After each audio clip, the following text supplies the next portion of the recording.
Hey folks, BlackCross here, and welcome back to another Just a Thought video.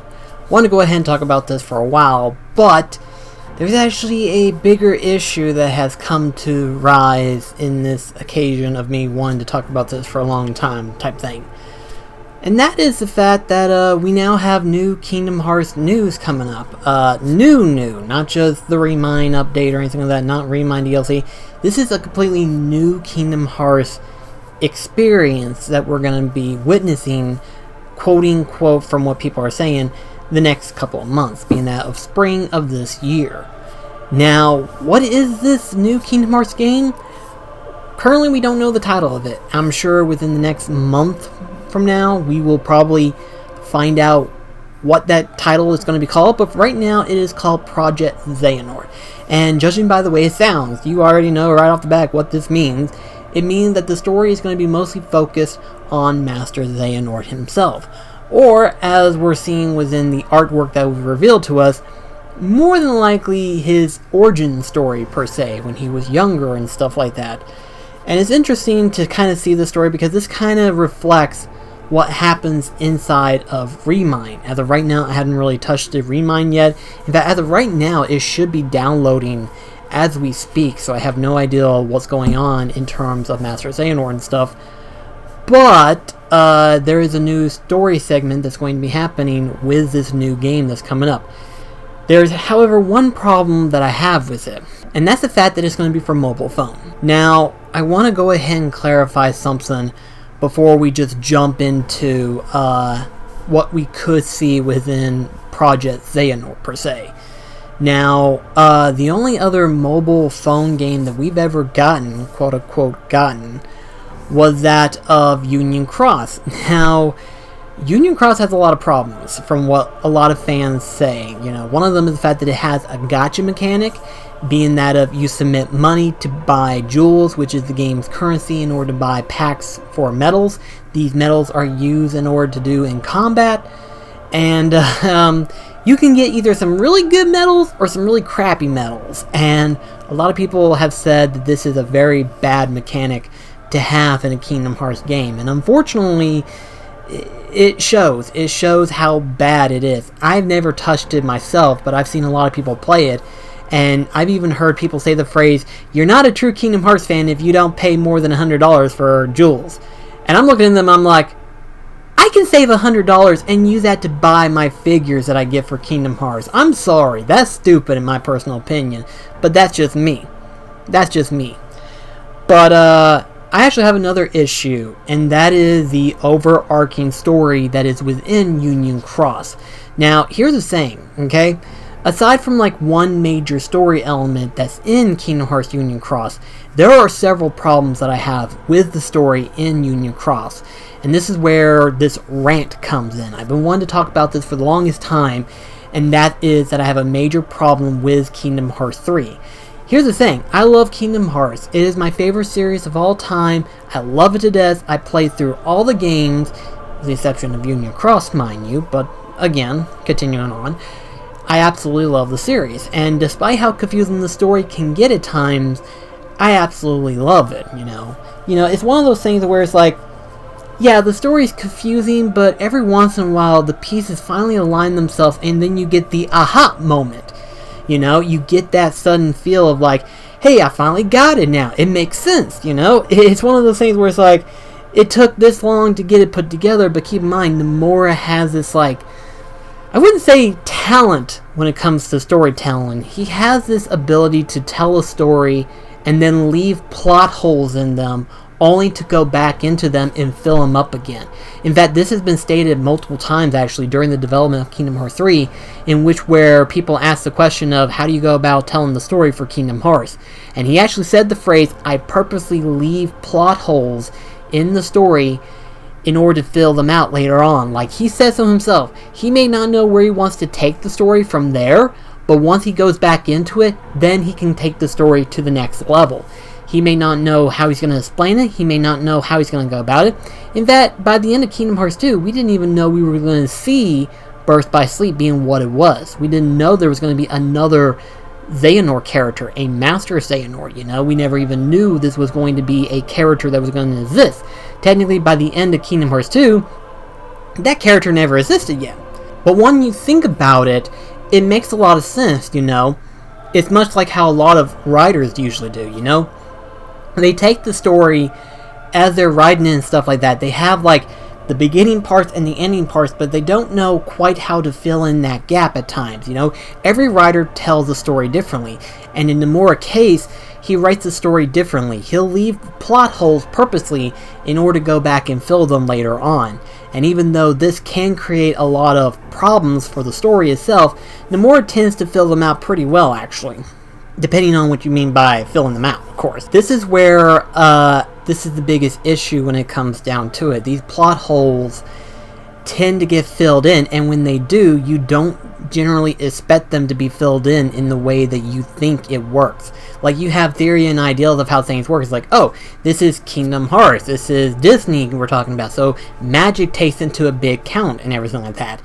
And Nomura is a completely different person. He's not Disney, he's not Square Enix, he's his own person, which means he's going to write a different story entirely. Whether or not we know it or not, or whether or not he knows it or not, we have no idea what could happen in the future, and it is an apparent issue that can happen, and unfortunately, there's no way of actually controlling that, and it can be an issue that can be very annoying at times. So with Union Cross, it's even more apparent, and you know, for those that have never played Union Cross, allow me to explain in short term of what the story is, basically. Basically, it's about the origin of Kingdom Hearts, being that of the Keyblade Wars that took place long, long ago. Essentially, people fought for the light, and these people wielded Keyblades in hand. After this war, basically the world got separated, but it was reforged thanks to the light in children's hearts. This story basically explains how that happened and everything like that. And you have key character events. You have the foretellers themselves, Lu Shu, which is a main character in the series, and you have a character known as the Master of Masters. I'm going to say what I think he is. He is essentially God in the universe. Now, I'm not going to be like literally stating that he is God, but he has created a lot of stuff within Union Cross, you know. If you watched the back cover, he is the creator of a multitude of Keyblades that the foreteller wields. He even created No Name, which would eventually be handed down to Master Xehanort years later. He created the Book of Prophecies, and thanks to No Name with his all-seeing eye, he was able to write the book of the Book of Prophecies, which predicts the future of what was to come. Yeah, he has created a lot of stuff, so essentially I'm dictating him as a godlike character. And if you don't think that, then his personality trait probably leads on to the ideal that he kind of is, because he says the phrase, and I kid you not, he literally says the phrase like, fade, disappear, vanish. It is like he doesn't know how it's supposed to happen. He knows that eventually he does disappear in some form of way. And so he writes the Book of Prophecies to help the foretellers know of the key events that's going to happen, and as well as to know what to expect. He didn't tell them that they had to counteract the effect. He tells them that, hey, it's going to happen regardless, whether you like it or not, type thing. You know, and literally the way he says it, the way he says stuff, it is literally a godlike way. You know, like God, whenever he created the Garden of Eve and everything, Garden of Eden and everything like that, he tells Adam and Eve, you can eat all the fruits and stuff like that, but do not eat the fruit off of this tree, the tree of knowledge. And you know, at first glance, you think to yourself, well, why shouldn't I eat from the fruit of knowledge? Why shouldn't I? What form of danger could I possibly enter into? You know, that's kind of what it is. Literally, God tells you what you should do. You don't question it, and regardless, you question it anyway. And the foretellers does this. They question what the master was really up to. I feel this assumption. I feel it, you know. It's literally a godlike being. And whether you want to admit that or not, that is completely up to you. But I feel like he is a godlike being. But that's just the main story part. The main chapter part. The main chapter part that was supposed to explain what happened in the story. You know, it's supposed to explain how the origin goes. Then Chapter 2 came out. Nomura decides to extend the story, and by extending the story, he basically explains how the Light and Children Hearts got interacted. There's a group of people known as the Dandelions, and their job is to spread out into other worlds in order to protect the light that is left after the tragedy of the Keyblade War. And the characters are Ephemera, which a lot of people saw in Kingdom Hearts 3, Skull, which no one has seen yet except for in Union Cross, and a couple of others. One of them is Brain. Now, I don't know who he is technically. A lot of people theorize that he's like somebody else entirely, but I think not. I think he's his own unique character, and I'm sure in some form or way we'll find out entirely. But another character appears, and this character is none other than Ventus. Yeah, Ventus. Ven. Yeah, Ven. Ven from Birth by Sleep. Ven. What's Ven doing in Union Cross? You see where the problem is starting out at? Technically, Union Cross takes place years and years, centuries among centuries ago. What's Ventus doing in Kingdom Hearts Union Cross, right? This is the confusing part. You know, yes, Disney characters are there, but here's the thing. Disney characters appear in Kingdom Hearts anyway, so it wouldn't be a Kingdom Hearts game if Disney characters didn't take some form of place in the actual game. So I'm willing to forgive that part. I'm not going to question that part. I'm questioning the main story segment. So why is Ventus there? You know, it doesn't make sense at all. But then we have another section. Yeah, we have another character. Another character by the name of Lumaria. Now, you're looking at this character, and if you're a fan of Kingdom Hearts, you probably look at him and you're like, this guy looks familiar. And you'd be right. This guy is actually the somebody of a character known as Marluxia. Marluxia is the organization member that was seen in both Chain of Memories, Kingdom Hearts 2, Final Mix, as well as Kingdom Hearts 3 most recently. And, you know, a lot of people have connected this, actually. A lot of people connected this early on, that this was technically Marluxia. And Nomura was trying to be sneaky about this and basically say the phrase, he's not Marluxia, he's somebody else. Well, of course he's somebody else. He's Marluxia somebody! You know, that is literally who he is. He is Marluxia before he became Marluxia. He is Lumaria. So it's like, duh! And then later on, there's actually a scene that was revealed that Larxene was in Union Cross. So it's like, so what's going on here? What's going on? And so it's like, okay, I'm confused out of my mind, you know? So at Kingdom Hearts 3, I knew for a fact that Marluxia and Larxene took some part in Union Cross. But in this particular scene where we see all four of them interacting with Xemnas, we realize that Demyx and Luxord may have also might have took part in Kingdom Hearts Union Cross in some form of way.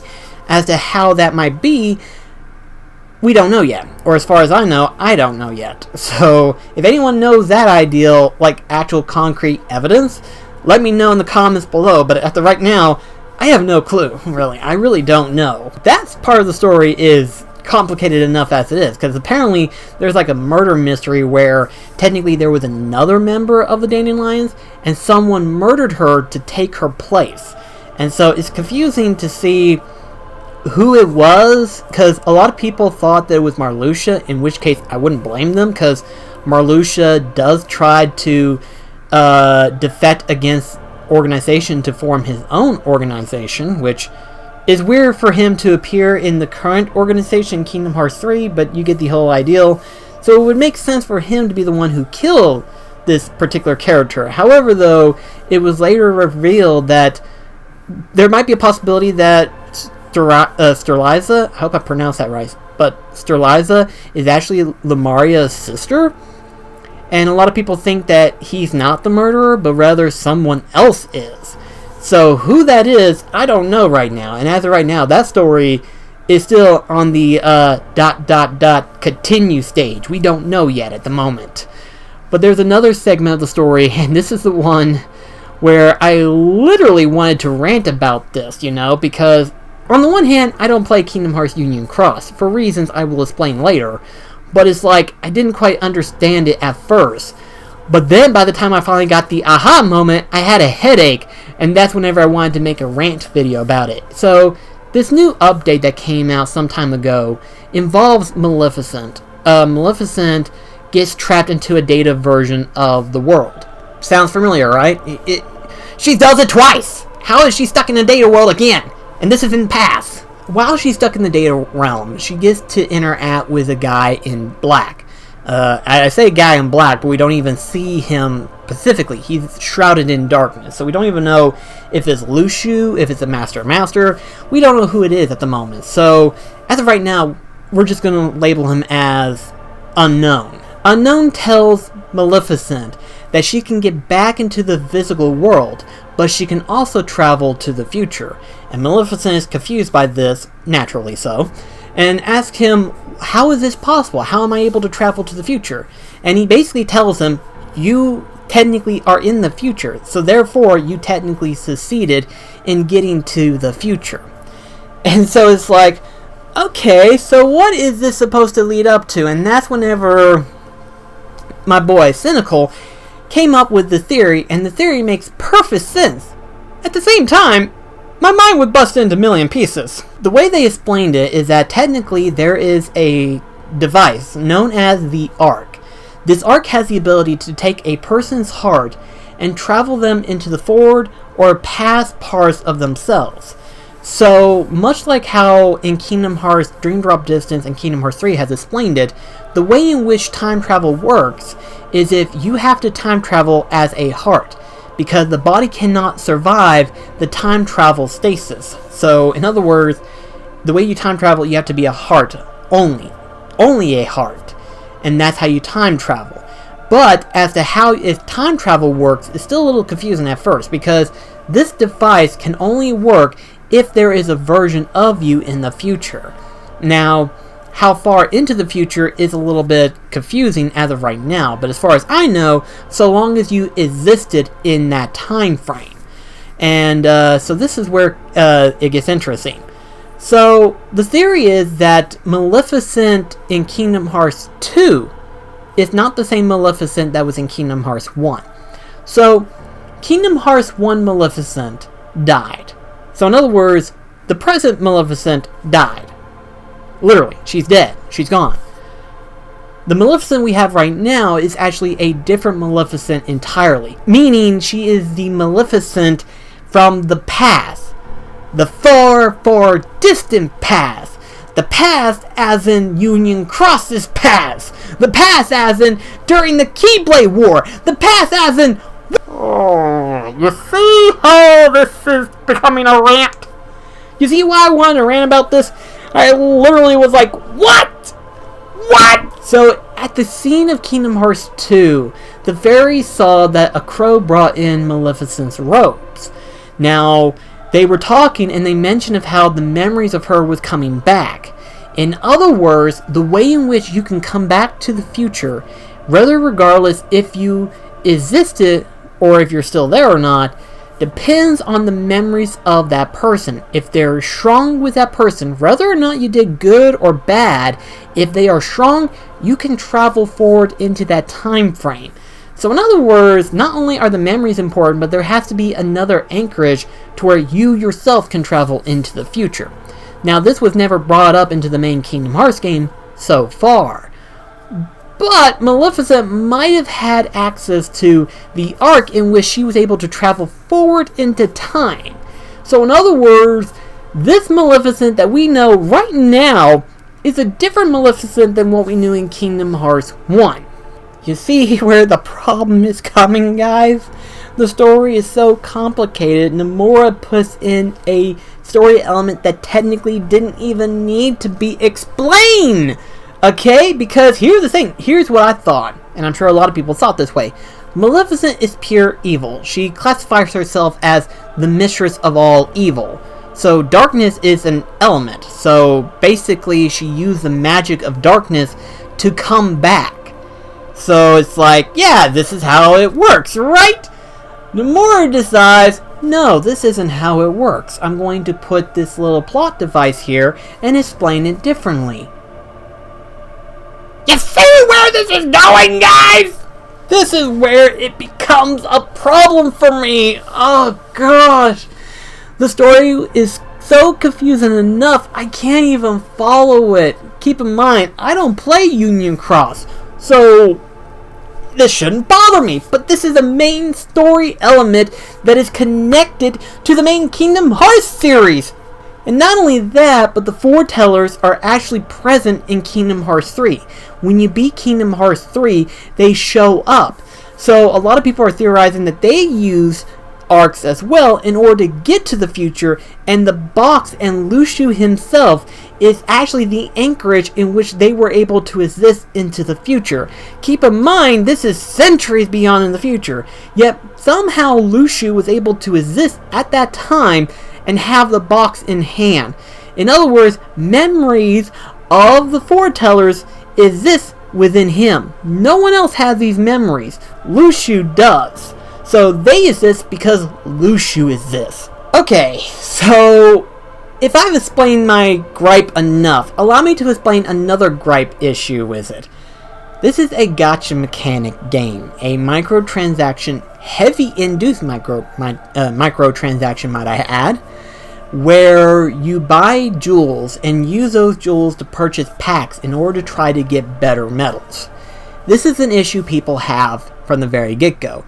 Not only that, the gameplay isn't even that appealing to begin with anyway, so it's like, yeah, this isn't that good. And so a lot of people are thinking that this is kind of somewhat where Square is going to take this Project Xehanort. But it is also being stated as a new experience. So a lot of people are thinking there might be some difference then.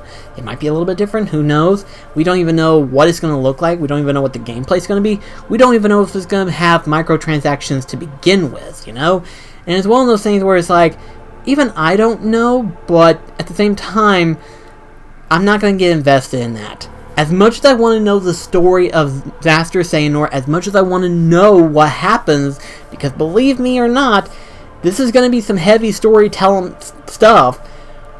Unfortunately, it's a mobile phone game, which means I don't give two shits whatsoever. Mobile phone games have degraded in quality, and that's only because companies use these mobile phone games for one reason and one reason only, and that's to get their extra cash flow. This is the only reason why, and why Square Enix decided to take a major story element and put it into a mobile phone game is beyond me, and how it's supposed to tell the story, we don't know yet, but I'll never know it until one of the community members actually gets in touch with it and actually explains the story via YouTube or Twitter. So you see the problem where this is going. I can't play mobile phone games, you know? The only mobile phone game that I've got is Solitaire.